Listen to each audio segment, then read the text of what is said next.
Smelling good is one of the #1 ways to be more attractive as a man and just a more pleasant guy to be around overall.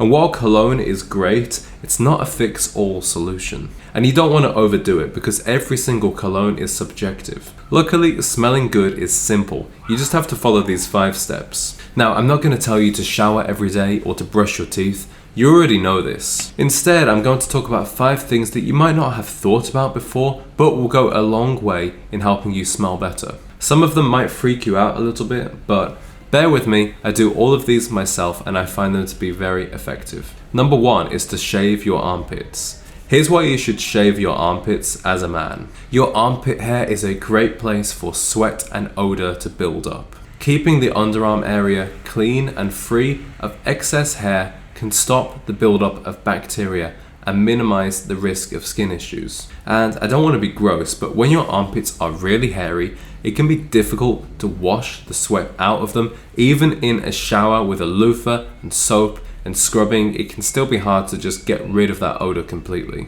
So it's much more hygienic to shave your armpits. I actually decided to start shaving my armpits after I saw a video where professional dancer Len Goodman, who is the head judge on Dancing with the Stars, revealed why he shaves his armpits. He said he did it out of courtesy of the women he was dancing with because they'd often find themselves in close proximity with his armpits when he was doing the lifts. I thought this was a very gentlemanly thing to do, and although I'm not a pro dancer, I think the same thing applies when you're at the beach or in bed with a woman. So here's how you shave your armpits. You don't want to irritate the skin when you shave because it's a very sensitive area. That's why I use an electric razor with the guard set to 0.1mm. That removes all of the visible hair without getting so close that you risk irritating the skin. If you wear shoes like this, you might have smelly feet. Wearing shoes without socks dramatically increases the chances that you will have foot odor, and that odor will be in the shoe itself too.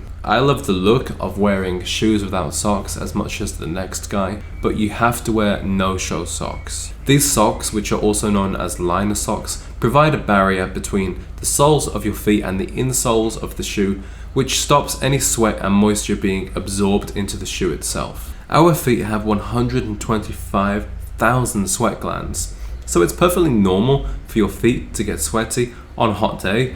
We just don't want that sweat being absorbed into the shoe, which creates the odor. It's easy to find no-show socks these days at all different price points, but you might have to experiment with a few different brands because some of them don't hold up very well and some of them hold on so tightly that they can actually cause your feet to swell up and get even hotter. But you can always wear regular socks with your loafers instead if you like that look. If you live in a small apartment, this could be making you smell bad. You need to keep the area where you do your laundry and allow your clothes to dry separate from your kitchen. The last thing you want is for your clothes to absorb the smells of whatever you are cooking while they are still damp.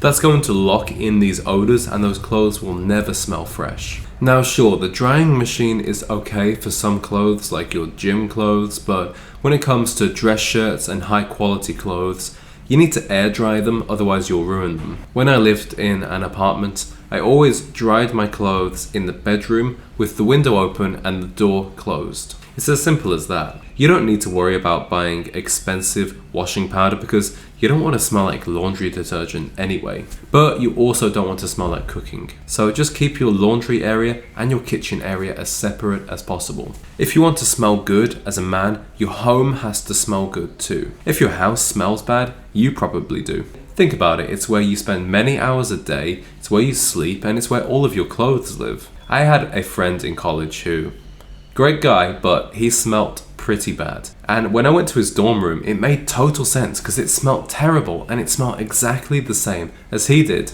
You probably noticed that when you meet a woman who smells good, her home smells good too. So you can make your home smell better by hiring a cleaner regularly, using scented candles and room sprays. And to avoid making it smell bad, don't leave food lying out, take out the trash often, and don't smoke weed inside. And not only is having a home that smells good going to help you smell good, but it also creates a much nicer environment for a girl when she comes back to your place. Now here's my final tip on how to smell good as a man. Watch out for the hair products you are using. Men's hair products can have a very strong smell, and this can be good or bad. But personally, I prefer to use a fragranceless hair product because I don't want to smell like a hair product, I want to smell like my cologne.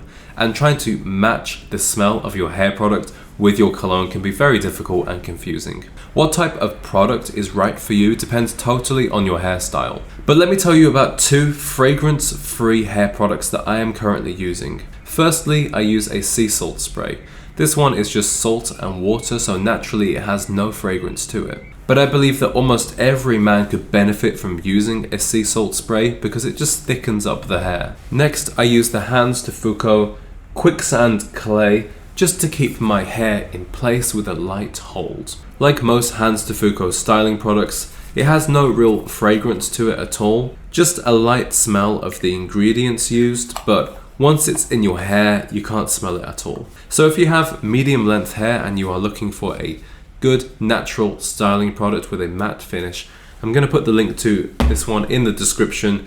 It's just the one I use. I have no sponsorship or affiliation with Hands de Foucault, but I like sharing good products that I find with you guys. So once you are smelling good naturally, now it is the time to add a cologne. If you're not sure which cologne to buy, check out my video here. I blind tested 5 of the best selling men's colognes on my girlfriend to see which one is the most attractive to women. But if you follow the steps in this video, you are going to smell great without the need for cologne. Cologne is to your smell what a pocket square is to your outfit. It's an accessory, not the foundation. Just like your style, your overall fragrance is a key part of your personal image. So let me know in the comments if you enjoyed this video, and I look forward to seeing you guys in the next one.